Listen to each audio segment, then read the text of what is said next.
नीतीश कुमार एक बार फिर पलटी मार गए हैं, क्या कहेंगे?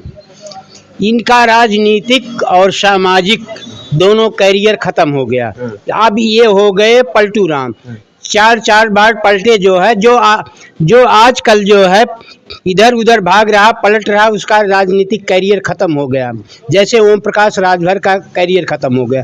अब इनकी ना तो राजनीतिक कैरियर तो इनका खत्म हो गया, सामाजिक कैरियर भी इनका खत्म हो गया।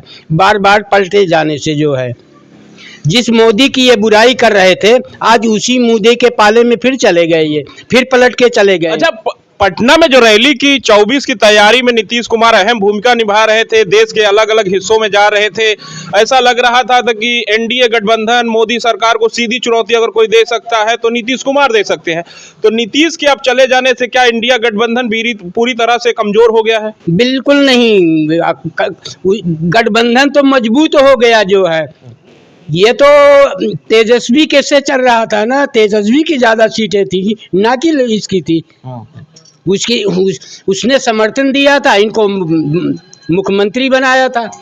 अब उसने जब 2 लाख टीचरों की भर्ती शुरू करी तो इन्होंने सोचा कि हमारे से आगे निकल जाएगा, हमारा स्तर खत्म कर देगा, और इसी से घबरा के जो है ये बीजेपी में चले गए। अच्छा, 24 का चुनाव में अब 2-3 महीने रह गए हैं, तो ऐसा क्या हुआ कि नीतीश कुमार जो कि पीएम मटेरियल थे, पीएम के दावेदार भी थे, अब सीएम पर संतोष करेंगे?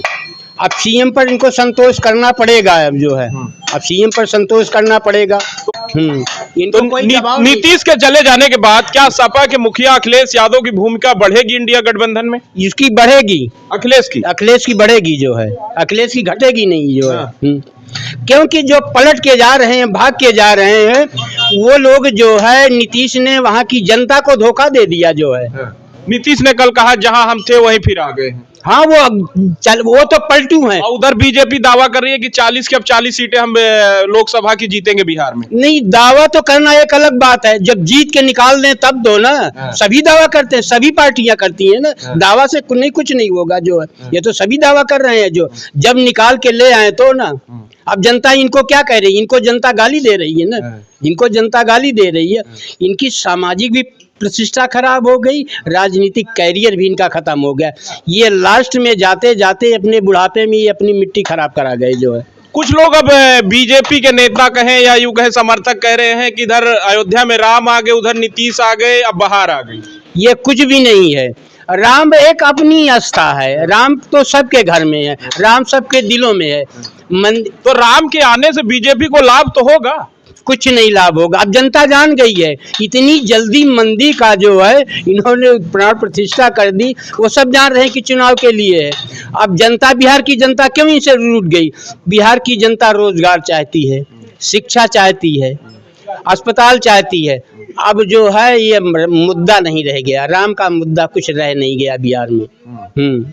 यूपी में तो मिलेगा, क्योंकि अयोध्या में राम मंदिर बनने से खासकर हिंदू वर्ग में काफी खुशी की बात है। कह रहे हैं कि इससे बीजेपी को वॉकओवर मिलेगा, बीजेपी को आसानी होगी 2024 जीतने में। ये नहीं, कुछ नहीं मिलेगा इनको जो है, वो सब जानते हैं वोट के लिए इन्होंने किया है और कुछ भी नहीं किया है।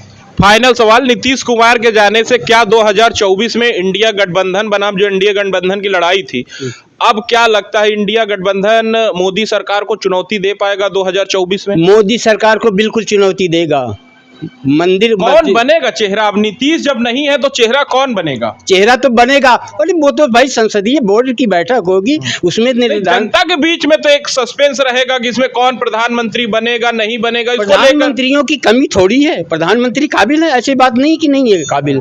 वो तो उस वक्त देखेंगे जो है, जिसकी ज्यादा सीटें आएंगी वो तो बनेगा जो है।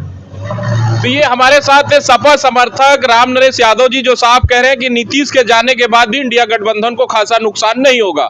आप हमारे YouTube चैनल सार्थक न्यूज भारत को देखते रहिए। धन्यवाद।